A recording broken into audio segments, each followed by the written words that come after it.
Hola a todos y todas. Hoy nos acompaña una invitada muy especial. Ella es Agustina Briatore, es médica pediatra y también es especialista en informática en salud. Agustina se autodefine como una adicta a la tecnología, como una herramienta de cambio social, y ha sido nominada recientemente en la campaña del Banco Interamericano de Desarrollo como una campeona de la salud digital para Latinoamérica y el Caribe. Hola Agustina, ¿cómo estás?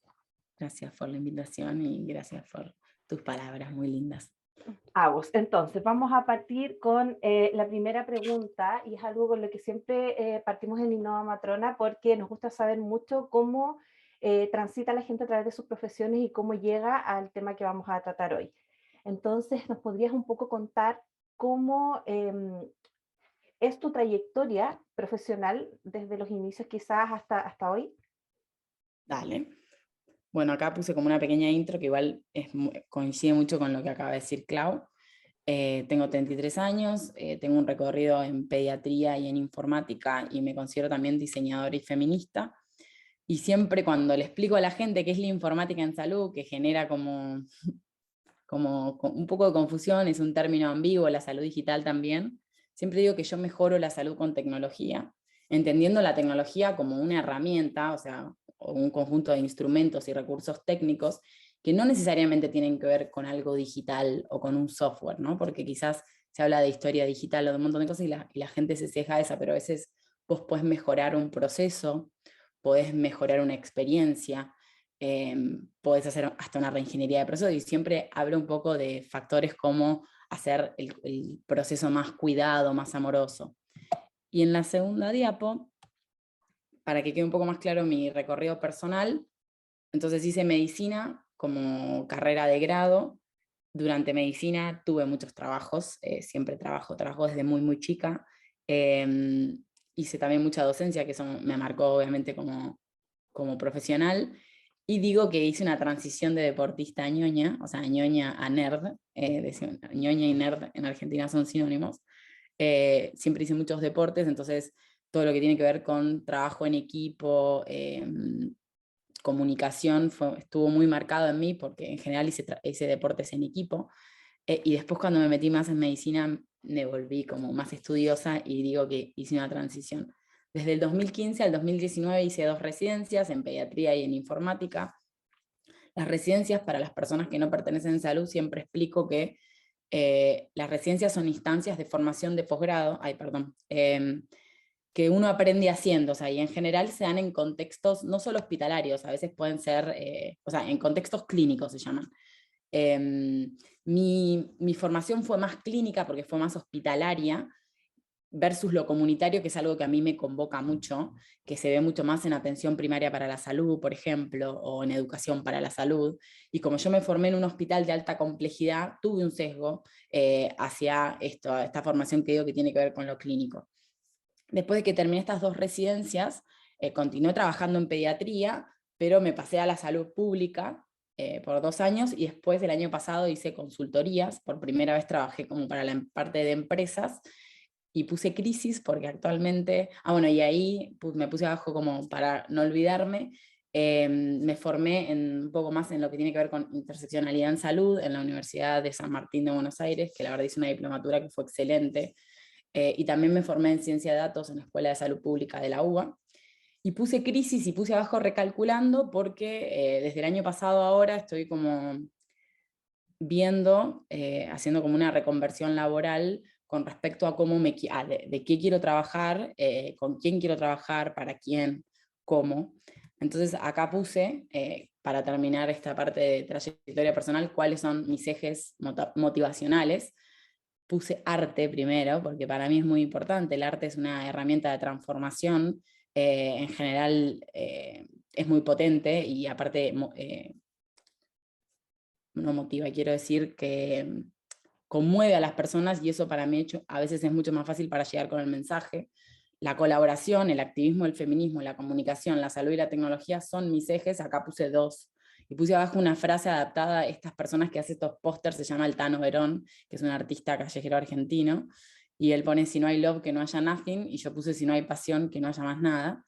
Y él también pone, el mundo necesita gente despierta con ganas de romper todo para armar algo mejor, y un poco en esa búsqueda estoy con respecto a mi trayectoria personal. Actualmente no estoy trabajando para alguien puntualmente, estoy haciendo trabajos chiquititos y estoy haciendo como un proceso de reskilling laboral y de buscar mis talentos, como se dice ahora. Así que esa es mi trayectoria personal. Bien, vemos que estás en plena búsqueda siguiendo estos 6 ejes que nos mostraste acá. Es súper loco ver cómo uno va transitando de repente, o tiene que ver un poco también con esto de romper el molde, ¿no? Porque partes como desde la parte clínica y eso va mutando en ciertas cosas y vas encontrando a poco tus caminos. Sin embargo, debe haber habido un punto de inflexión, mm, quizá algún dolor que viste en la salud pública o algún problema que quisiste resolver por el cual tú llegas a la informática en salud. ¿Cuál es ese punto? ¿Qué es lo que dice, ok, Agustina, este es el momento, hay que romper el molde, hay que salir de la clínica y hacer quizá esto en el área de informática? Bueno, acá también obviamente hice las diapos. Por cómo surge mi interés en la informática en salud, primero la puse a Analia Baum, que no sé si ya la tuviste en la maestría, Clau, Sí. pero Ana fue la primera persona que me ofrece un trabajo en salud. O sea, no, la segunda, yo hice una pasantía no rentable en investigación básica en mi universidad, en un laboratorio de acuaporinas, muy conocido en la Facu porque era de París y que es un señor que escribió un libro de fisio. Bueno, Ana me ofrece trabajo, el equipo de informática de salud del italiano. Ana era la persona que trabajaba conmigo, y yo acá puse las campeonas de mi vida porque, como vos decís, hay gente que te motiva a seguir en este campo. O bueno, Ana puntualmente fue la que me ayudó a meterme. ¿Por qué? Porque yo estudiaba medicina a la mañana y ella me ofrece un trabajo a la tarde. Entonces fue la primera vez que tuve un trabajo que tenía que ver con salud y que me pagaban, porque lo anterior había sido una pasantía no rentada, esta fue una pasantía rentada. Bueno, y acá puse como un poco lo que me llevé de Ana. ¿Por qué? Porque tuve 2 momentos con Ana. Trabajé 3 años cuando era estudiante de medicina, desde 2011 al 2013, que ahí conozco a la disciplina, la conozco como estudiante. Ana, me enseñó como el trabajo en equipo y la diversión como parte del día a día, me enseñó una nueva forma de liderazgo. Y en el 2019, cuando vuelvo con ella desde la salud pública, ella ahora es la directora o sea, hay una dirección de sistemas de información sanitaria en el gobierno de la Ciudad de Buenos Aires, y ella es la directora. Y cuando volví con ella, bueno, siempre hablé mucho de política con Ana, el tema de justicia social me parece que siempre fue algo que nos unió. Entonces acá puse a la primer campeona de mi vida. Ella fue la que, aparte muy gracioso, Claudia, yo estaba muy indecisa cuando terminé medicina, no sabía qué hacer de mi vida, me quería estudiar Ayurveda a la India, y ella me pagó el examen de residencia de informática, me decía, vos tenés que meterte en informática. Y yo no sabía qué hacer, estaba entre pediatría bueno, y otras cosas, y acá viene mi segunda campeona, que es una pediatra, se llama Cristina Katsikaris. Yo digo que es mi mamá pediatra, es especialista en adolescentes, y ella también me enseñó muchas cosas, y fue también algo que me motivó mucho a estos ejes de motivación que hablaba recién. Bueno, el amor como puente y el amor como una herramienta para sanar, para acompañar, para transitar los grupos, no solo hacia nuestros pacientes, sino que Cris, por ejemplo, tiene mucha historia en lo que se llama salud médica, que son grupos, nosotros teníamos cada 2 semanas en pediatría como terapia grupal, y Cris fue una de las personas que creó ese espacio. Entonces eso para mí dejó una fuerte impronta. Bueno, acá está Cris con Diana Mafía, que es una filósofa epistemóloga feminista argentina muy conocida. O sea que Cris también me marcó mucho en lo que es el feminismo y el activismo, y sobre todo con este tercer eje que tiene que ver con NNA, es niños, niñas y adolescentes. Y a mí hay algo que me convoca mucho a nivel personal y tiene que ver con hackear el adultocentrismo. O sea, como pediatra, cuando empecé a ver las redes sociales y un montón de cosas, me preocupaba mucho cuál era la voz, qué voz se le daba o qué espacio se le daban a los niños, niñas y adolescentes. Entonces, creo que mi recorrido por pediatría también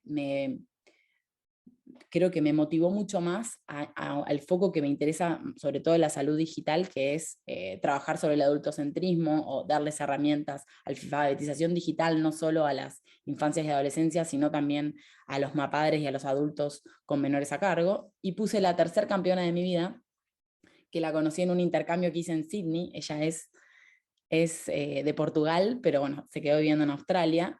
Con ella terminé de entender todo lo que tenía que ver con comportamiento. Ella trabaja mucho con comportamiento y aplicaciones de actividad física. A mí me gusta mucho comportamiento y redes sociales, pero bueno, como parte de las formaciones en las residencias, viste que te dejan irte como de intercambio.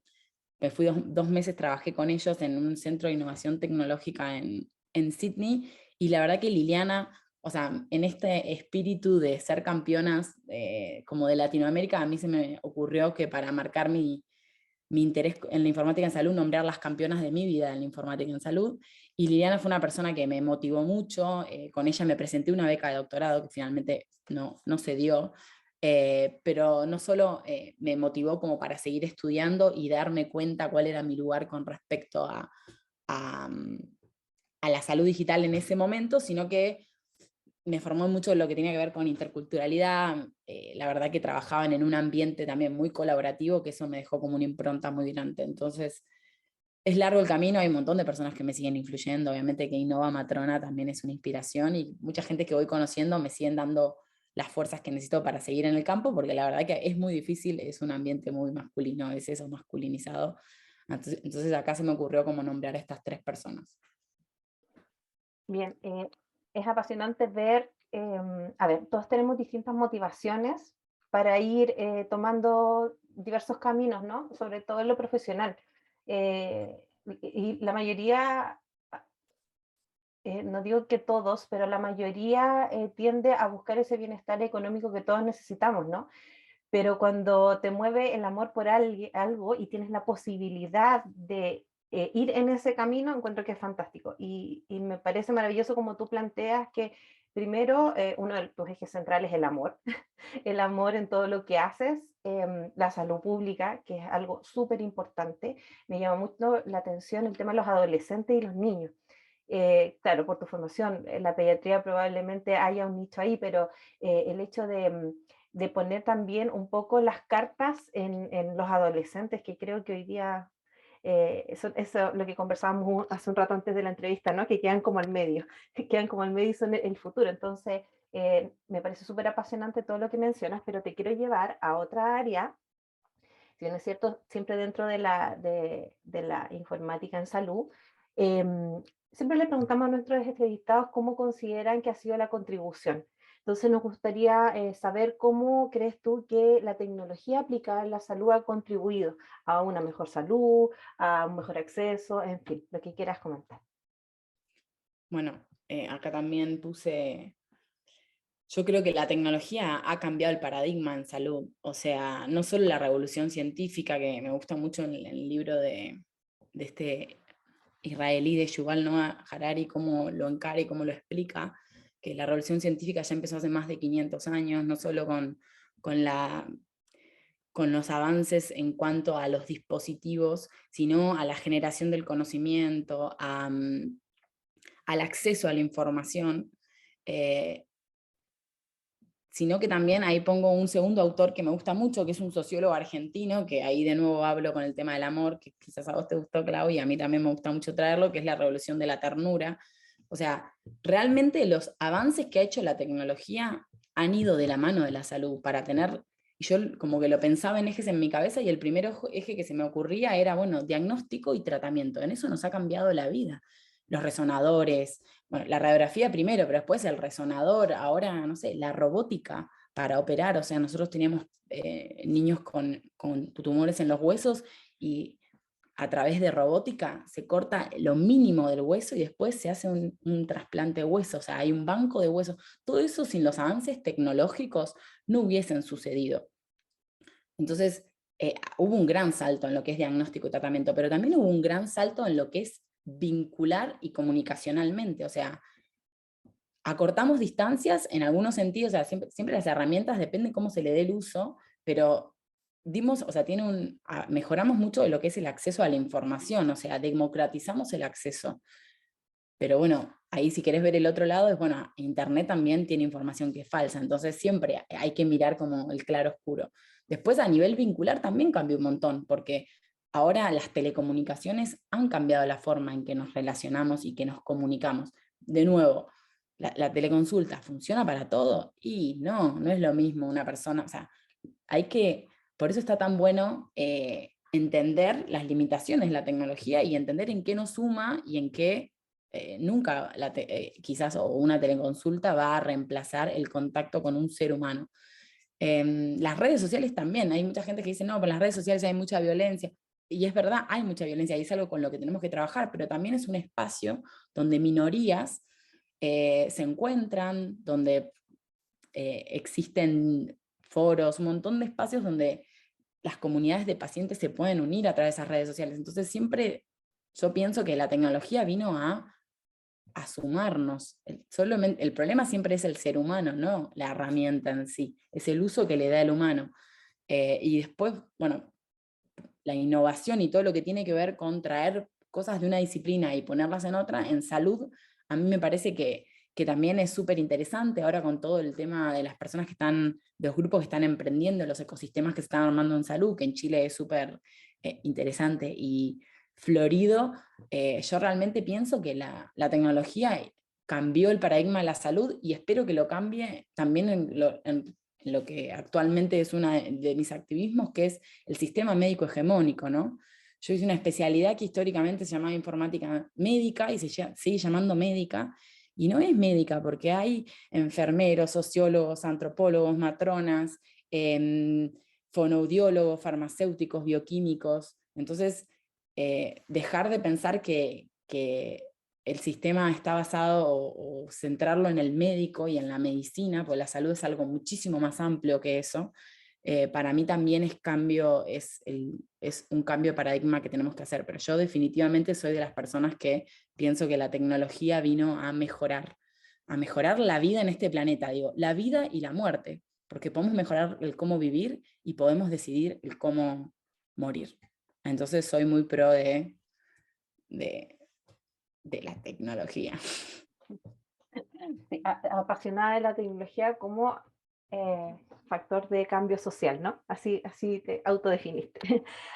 Agustina, con Laura hemos estado muy pendientes respecto al proceso que se está llevando en el BID de la nominación de las campeonas digitales por varias razones. Pero obvio que la que más nos motiva es porque son mujeres. Entonces, nos parece súper bien que digamos, se empieza a reconocer el valor de la mujer en estas áreas. Y sobre eso te quiero consultar primero, ¿cómo recibes esta nominación? Igual me gustaría saber cómo en qué momento de tu vida, así como profesional, personal, cómo ello impacta en este momento de tu vida. Y lo otro, aprovechar de agarrarme de algo que comentaste antes, ¿cómo evalúas tú esta creciente incursión de las mujeres en áreas que históricamente han sido curso de acción de los hombres? Bueno, con respecto a acá les hice como lo del BID, yo te comenté, claro, me enteré por ustedes. O sea, la nominación fue, no me acuerdo si en febrero, marzo, abril del año pasado, y a mí nunca me mandaron un mail, o sea, y fue como un poco promovida por la empresa en la que estaba trabajando el año pasado, que se llamaba Continuum. Yo la verdad que me da un poco, o sea, primero me sorprendió muchísimo, y les dije, ay chicas, mándenme la información, porque no cuando cuando me escribieron ustedes. Después me da un poco de vergüenza porque yo en general no me gustan los personalismos, siempre lo digo, creo como en las cosas colectivas, pero bueno, hablándolo con mi prima y con una de mis mejores amigas, y bueno, y coincido porque yo lo he escuchado en muchas personas, es verdad que estos lugares hay que empezar a ocuparlos, entonces no es que me da vergüenza porque, sino que me da como, no sé, no sé si es vergüenza la palabra ahora que la pienso, eh, pero no, me parece que, o sea, está bueno aparte de Andrea, un montón de las personas que salieron, Cami, una compañera mía, fue mi jefa de residentes, Cami Murga, la verdad que son personas con las que súper resueno y también me orgullece que ellas salgan, entonces al final digo, bueno, Agus, no, tranqui y disfrútalo. Pero me sorprendió mucho porque me avisaron ustedes, eso me pareció raro. Y después, con respecto a a esta pregunta de la incursión de las mujeres en la tecnología, me parece que, o sea, por un lado es una realidad, o sea, ya hay muchísimo trabajo, pero muchísimo activismo y muchísimas organizaciones que están tratando de fomentar la inclusión, no solo de mujeres, yo siempre digo que las mujeres es un subgrupo, pero de la diversidad, ¿no?, que hay, de las disidencias, sino, y de todo el universo que hay, porque si no es un sistema muy binario, yo estoy muy en contra del sistema binario, pero me parece que es lo que va a hacer que la disciplina más crezca, ¿no? La inclusión de diferentes personas, no solo de las mujeres. ¿Y cómo lo veo? Lo veo un poco lento. En Latinoamérica mucho más que quizás, o sea, no sé, en AMIA o en un montón de eventos más internacionales de la informática en salud, ya veo que hay podcasts, o sea, que ya hay grupos más formales. Nosotros después, bueno, ustedes tienen el grupo Innova Matrona, yo pertenezco a, como Klaus, ya también hemos hecho intercambios a un grupo de diversidad en salud digital, pero veo que todavía estamos como muy fragmentadas. Me parece que falta que mismo desde el BID o desde entidades que sean un poco más instituciones con más poder, se formalicen espacios, que bueno, ahora creo que una de las preguntas viene con eso, espacios de mentoría, programas para mujeres, programas de liderazgo. O sea, igual me estoy quejando un poco, pero hay un montón, o sea, no es que no hay, pero sigue siendo muy acotado y yo he visto y siempre son para grupos muy chiquitos y la verdad que ya cada vez somos más mujeres. Aparte yo siempre explico que en salud, en Argentina particularmente, que me sé las estadísticas, somos mucho más mujeres que hombres. Pero los puestos de liderazgo o de, no, no es liderazgo, pues las jefaturas las ocupan hombres. Entonces ahí hay un trabajo para hacer. Pero bueno, me parece que está mejorando un montón, pero nos falta un montón todavía. Sí, bueno, es algo que hemos conversado, ¿no? Que finalmente estos roles de género que nos han enseñado por muchos y muchos años y se han traspasado de generación en generación. Entonces, en el área de la salud, acá en Chile también, las estadísticas hablan de más mujeres desempeñándose en el rol de cuidado, porque eso es lo que nos enseñaron, que nosotras teníamos que estar en el rol de cuidado y los directivos o los que toman decisiones son los hombres. Conversión que ya tuvimos también en algún momento con diversidad. Eh, pero también esbozaste un poquito ya de la siguiente pregunta con respecto a la motivación. No sé si tienes algún slide que quieras compartir con alguna otra actividad que te parece a ti que nos va a permitir motivar a estas mujeres, porque, mira, a veces yo pienso que somos pocas las que hemos salido a la luz. Quizás hay mucho más trabajando en estas áreas, pero no se atreven a salir porque el entorno no es amigable para que uno se desarrolle en estas áreas. No sé si considerarlas como hostiles como tal, porque no sé si para todos los hombres que están dentro son hostiles o son hostiles solo para nosotras. Entonces, a veces nos da como un poco de susto salir y decir, mira, ¿sabes qué? Estoy incursionando en esto porque no sé cómo va a ser la recepción. A veces incluso en las universidades nos pasa, ¿no? No, esta es una carrera que es para varones. Entonces, si tú te entras a esa carrera, el entorno es hostil. Entonces, ¿qué crees tú que podríamos hacer para que las que estamos de a poquito incursionando, aquellas que ya están dentro, pueden seguir motivando a otras mujeres para incursionar en estas áreas? Sí, antes de responderte te quiero decir que yo siento que sí es hostil. En salud se juntan las dos cosas, tecnología como hostil para la mujer y salud hostil para la mujer, porque el sistema es muy perverso como está armado y la cultura del error, hay un montón de cosas que, la falta de transparencia, las pocas habilidades que nos dan sociales en nuestra formación de grado, todo hace que la gente ingrese al sistema de salud y para mí en muy pocos años termine con burnout o con cosas de estar quemado y pensar toda esta cosa que yo escucho mucho a mis compañeros y compañeras decir como, no hay que distanciarse del paciente, ¿no? Como, y quizás ya empezar a tratarlo como un órgano, y es al revés, o sea, no, obviamente que no te puedes ser amigo de todos tus pacientes, pero la transferencia es necesaria para poder acompañar. Y nosotros tenemos muy poca formación en psicología, en comunicación asertiva, creo que en la mayoría de las carreras de salud. Entonces, a mí me parece que es un ámbito difícil y como vos decís, todo lo que tiene que ver con los sistemas de cuidado siempre está mucho más precarizado que otras carreras como ingeniería, por ejemplo. Entonces, me parece súper interesante lo que traes a la mesa y a mí me parece que siempre la clave es la educación, educación, educación y más educación. Puse grado, posgrado, trabajadores de la salud, población general, eso se une a, o sea, tenemos que empezar a alfabetizar a, o sea, creo que los de grado ya son personas que tienen muchos más están mucho más instruidas en todo lo que tiene que ver el uso de las tecnologías, pero un montón de personas como de un poco más de edad dentro de salud se han quedado por afuera, no solo el uso de tecnología, sino de atender a minorías, no sé, cómo la tecnología puede mejorar su práctica, divulgación científica para todo, o sea, para acceder a la información de calidad y para de nuevo poner sobre la mesa estos temas, sean de cuestiones más teóricas como el techo de cristal, los pisos pegajosos y todo lo que tiene que ver con el acceso de las mujeres a puestos de poder, pero también divulgación científica con respecto a estos temas, a temas de diversidad y de inclusión. O sea, yo me sigo encontrando con personas de salud que no pueden identificar la diferencia entre el sexo asignado al nacer, la identidad de género, la expresión de género, la orientación sexual, o sea, todavía, las prácticas sexuales, o sea, todavía veo que hay, o sea, hubo poca formación históricamente, pero esas personas quizás no se acercan, entonces ahí es donde la divulgación científica se mezcla con el activismo, porque, por ejemplo, en Argentina, a través de la ley Micaela, ahora todas las personas que trabajan en el ámbito público están recibiendo formación sobre cuestiones de género e interseccionalidad, que me parece que no está pasando en todos lugares del mundo ni de Latinoamérica. Otro eje importantísimo que tiene que ver con la educación es la investigación.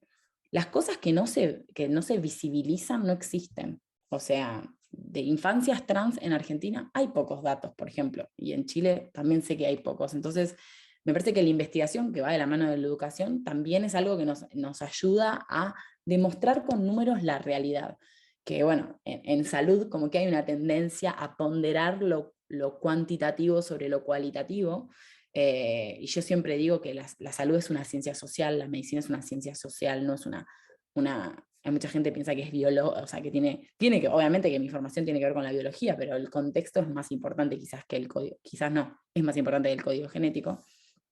Y para mí, cuando vos me hiciste la pregunta, lo primero que me viene a la cabeza siempre es redes, formar redes. Eso se hace a través de programas de mentoría, programas de liderazgo, cafecitos. Yo me tomo, quizás conozco a alguien copado en LinkedIn y, o sea, a formar redes, ¿no? Y a apoyar a personas que quieren ingresar a la disciplina o que no conocen mucho lo que es la salud digital. O sea, y bueno, para mí la colaboración es un cambio de lógica con respecto a cómo nos vinculamos laboralmente, o sea, que para mí es muy importante también creer eso en la colaboración. Eso no quiere decir trabajo no remunerado, pero sí yo veo que las lógicas todavía siguen siendo muy perversas como de intercambio, ¿no? O sea, yo te doy esto, pero vos me recomendás acá, y yo siento que me parece eso muy poco saludable. Me parece que la colaboración como lógica es la filosofía que va conmigo, y eso va a hacer también que la participación de diferentes personas sea más inclusiva y diversa, porque en definitiva es un poco lo que decías vos. La gente empieza en la salud digital no sé qué hice, y ve que es un ambiente como hostil, entonces la verdad que no te dan ganas de quedarte. Entonces, si las lógicas que empezamos a utilizar tienen más que ver con la colaboración, con co-crear, con compartir, y no tanto con yo tengo un poder, yo tengo un conocimiento, o yo tengo determinado rango y vos no traes nada, para mí es un cambio de paradigma importante también en lo que tiene que ver con la colaboración.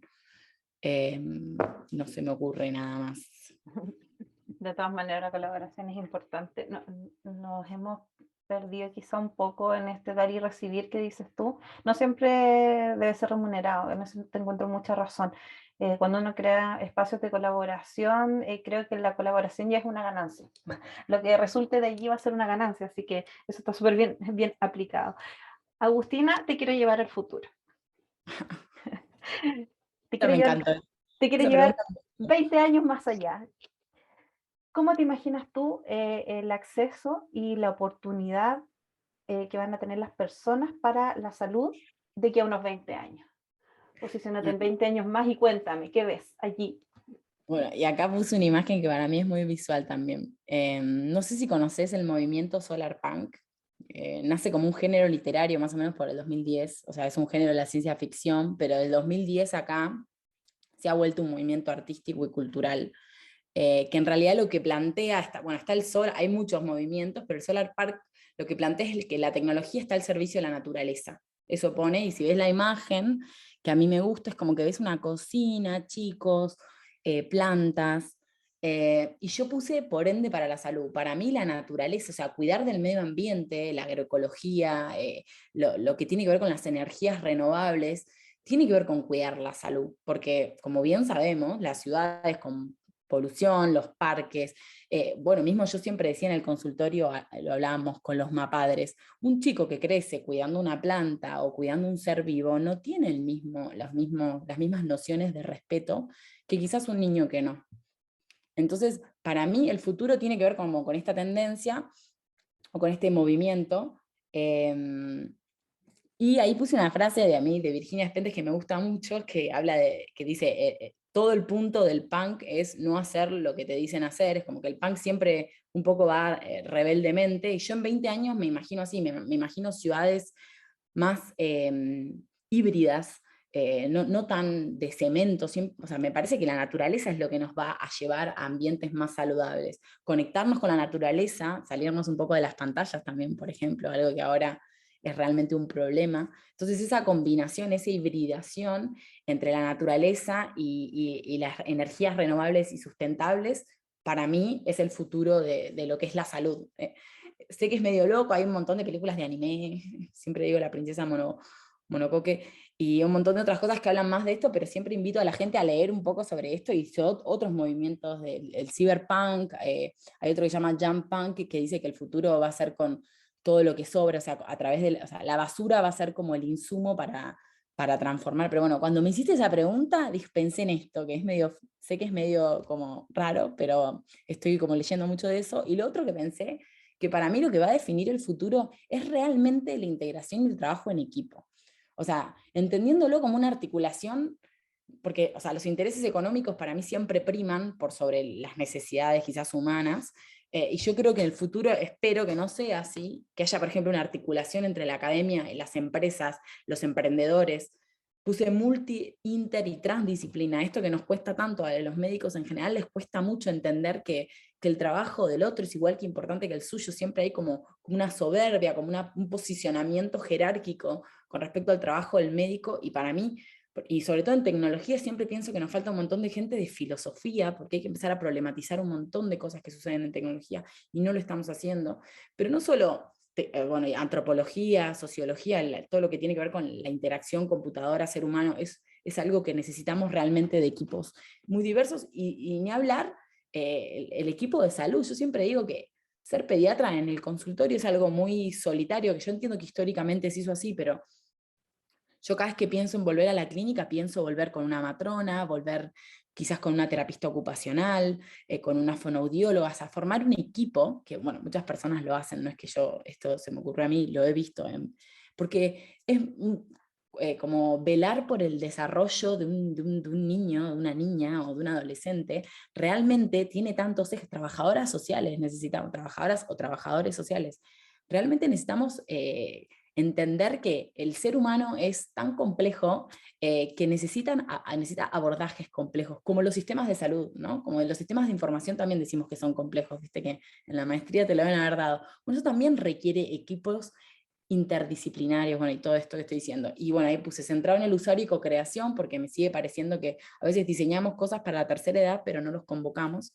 Y de nuevo vuelvo con el amor y con estos sistemas amorosos y tiernos, y curados desde el amor y hasta con arte. Siempre digo que, porque a mí me sorprende, estuve ahora viajando y un tótem de un transporte público me deseaba el buen día, y después de que yo compraba mi ticket me decía que tenga un buen día. Y creo que todos los tótems que usé en salud nunca me deseaban que tenga un buen día. Entonces, esto de sistemas tiernos y amorosos, la gente cuando le digo esto me dice, bueno, pero las computadoras nunca van a, no tiene nada que ver con reemplazar el contacto con un ser humano, sino que tiene que ver con que el diseño de los productos y de los servicios en salud tengan el componente de esto, de amor y de ternura y de cuidado, que quizás para otras cosas las tenemos tan incorporadas. Acá yo siento que falta un poquito. Cierto. Agustina, lo siento, vas a tener que volver al presente. Y vamos a conversar sobre algo que está pasando en este rato, porque bien sabemos que junio es el mes del orgullo LGTBIQ+, y quisiera preguntarte, porque sé que también participas mucho de esto, ¿cómo crees que la salud digital puede aportar a este grupo de personas, a la experiencia que este grupo de personas puede tener en los sistemas de salud? Bueno, acá, o sea, pensé un montón de cosas. Primero quería decir que me encanta, pero que también siento que nos falta, o sea, en el mes del orgullo me parece que también hay que empezar a nombrar a los niñas, niñas y adolescentes que han sido poblaciones que históricamente se las ha dejado de lado, igual que a las personas con discapacidad, a los adultos mayores, porque bueno, L de lesbianas, gay de gays, tra de trans, intersex, o sea, es verdad que estas personas requieren como no sé cómo decirlo, como que tengamos, o sea, porque para cada grupo de esas necesitas cosas diferentes, como son poblaciones diferentes, a mí me costaba como decir, bueno, buenas prácticas para todos. Entonces lo primero que se me ocurrió fue decir, bueno, personas afrodescendientes y racializadas. O sea, ¿qué es lo que quiero decir? Nos tenemos que cuestionar un montón de prácticas que hacemos en salud. Puntualmente en la salud, voy a hablar primero de la salud y después me voy a enfocar un poco más en la salud digital.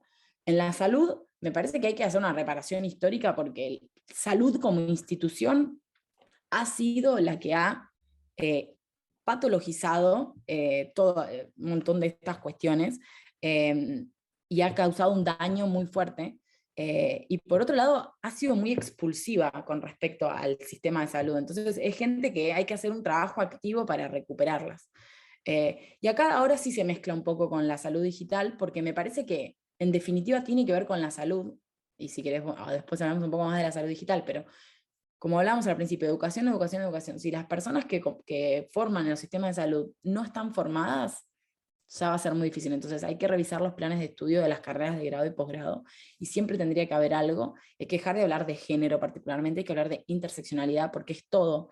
Es el género, la raza, la clase social, la edad. Hay un montón de cuestiones que al final oprimen y que deberían ser revisadas.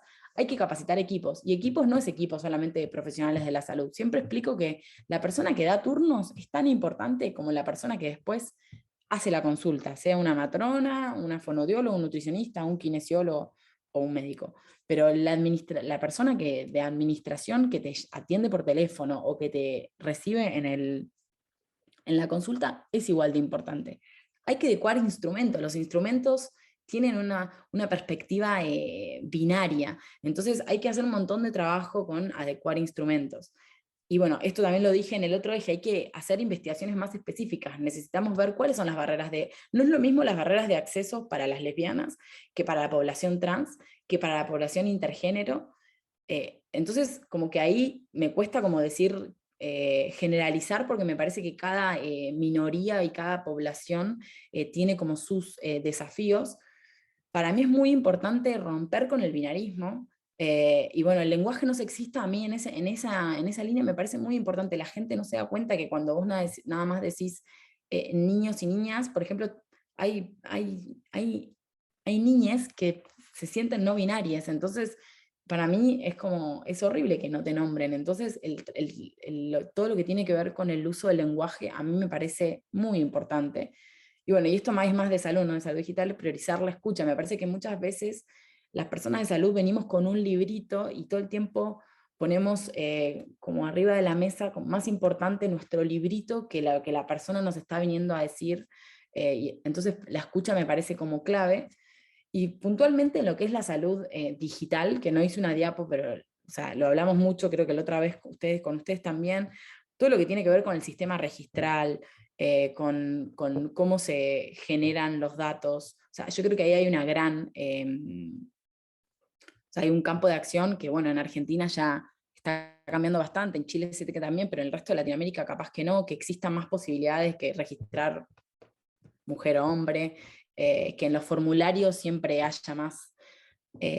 Y después yo creo que los sistemas digitales acompañan las prácticas en salud. Entonces, si no se cambia primero la práctica de cómo se pregunta en el consultorio, es difícil que el sistema de alguna manera incluya eso. pero obviamente, o sea, las aplicaciones, las historias digitales, los sistemas de soporte para la toma de decisiones, todo deberían empezar a adecuarse a estas poblaciones, o hacerlas o diseñarlas de una forma que sean lo más universales posibles, pensando siempre en la diversidad y en incluir y no en excluir o en seguir quizás acentuando estas brechas históricas por pensar binariamente.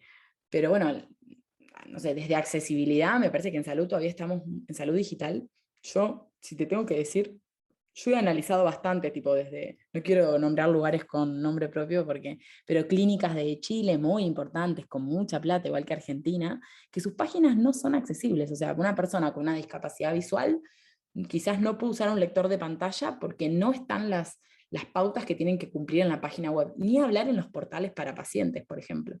O vos vas a levantar un laboratorio de algo y las páginas de los laboratorios no están hechos con las prácticas de accesibilidad que hay que hacer del W3C. Entonces, me parece que tenemos mucho para hacer. Y en el mes del orgullo quizás lo que deberíamos es hacer hincapié en que salud, por definición, debería ser accesible, inclusivo y lo más diverso posible. Pero el tema de la accesibilidad a mí es algo que me preocupa mucho, por ejemplo, en tecnología, y que lo veo como que está muy relegado, como, o sea, al final no lo hace casi nadie. La mayoría de nuestras aplicaciones no son accesibles. Mm. No sé si todo el mundo sabe lo que es accesible, pero creo que sí, que tiene que ver con esto, con que personas con alguna discapacidad, sea visual o auditiva, puedan acceder a los productos que hacemos. Ujú. No sé. Que todos puedan tener la posibilidad de estar allí, ¿cierto? Agustina, ha sido una conversación súper entretenida, muy grata. Queremos agradecer tu tiempo. Sabemos que estamos con una diferencia de horario importante, eh, pero de verdad ha sido súper rico conversar, poder tocar estos tópicos. Podríamos tocar muchos más, podríamos estar mucho rato más acá, pero de verdad, Innova Matrona te agradece este espacio que te has dado para estar hoy día conversando con nosotras, y quisiera darte un breve espacio en el cual tú puedas hacer alguna reflexión o quieras decirle algo a la audiencia que va a ver esta entrevista. No, la última diapo puse un gran gracias, o sea, había puesto una frase como más inspiradora y después pensé como, bueno, no, o sea, llegué hasta acá y me gustaría tomarme un minuto aunque sea para agradecer a las personas que me ayudaron a llegar hasta acá. Obviamente primero a mi familia, a toda mi familia nuclear y a mi familia extendida, que son mis amigos, mis amigas, a las personas que me crucé en la carrera y a las personas que me crucé laboralmente, pero también a personas como ustedes de Innova Matrona que desde el primer momento eh, tenemos conversaciones como fluidas, que queremos incluirnos, que queremos potenciarnos. O sea, realmente en el recorrido que he tenido me siento como muy privilegiada en cada lugar que he ido. Bueno, en Continuum el año pasado conocí un montón de personas que me las llevo para la vida, en el Ministerio de Salud, en la Sardá, que fue uno también de uno de mis últimos trabajos. Justo ayer me contó Valenti, que es el director, que se jubilaba, y como que yo pensaba en eso, en mi recorrido, y lo agradecía que estoy, porque realmente siento que conocí un montón de personas que me sumaron, y las que no me sumaron me enseñaron igual, porque me terminaron sumando, porque a través de esas adversidades, obviamente que algo de aprendizaje me quedó. Pero bueno, mis más sinceras como agradecimiento, y bueno, agradecimiento también al BID por este reconocimiento, que bueno, es como muy loco, me siento como muy joven todavía, pero es eso, agradecer, y sí, a la audiencia me gustaría decirle que hay mucho camino por hacer y que tenemos mucho trabajo por hacer, que mejorar las condiciones, no solo de las mujeres, sino de todas las disidencias en salud y en la salud digital, es un trabajo de todos, no es algo de las mujeres. Yo siempre explico que el feminismo vino a cambiarle, a mejorarnos la vida a todos, a cuestionar estos roles de géneros que a mí en la infancia tanto me molestaban, porque que un nene tenga que jugar con un autito y que una nena con una cocinita tiene un montón de repercusiones a nivel social, laboral. Entonces, mi invitación es, no piensen que esto es algo de grupitos, o sea, es algo de todos. Miren, hasta con la naturaleza está relacionado estos movimientos. Así que como invitarlos a empezar a participar de estos espacios o de estas charlas o de acercarse para hablar y entre todos empezar a cambiar la salud digital, pero con el fin de cambiar la salud, de hacerla lo más accesible, universal posible. Gracias, Agustina, por tus palabras. Entonces nos vamos a despedir de la audiencia. Recordar a todos aquellos que nos están viendo que este contenido, al igual que todas las otras entrevistas que hemos realizado, quedan disponibles en nuestra página web www.innovamatrona.cl. Que estén muy bien y nos vemos en una próxima oportunidad.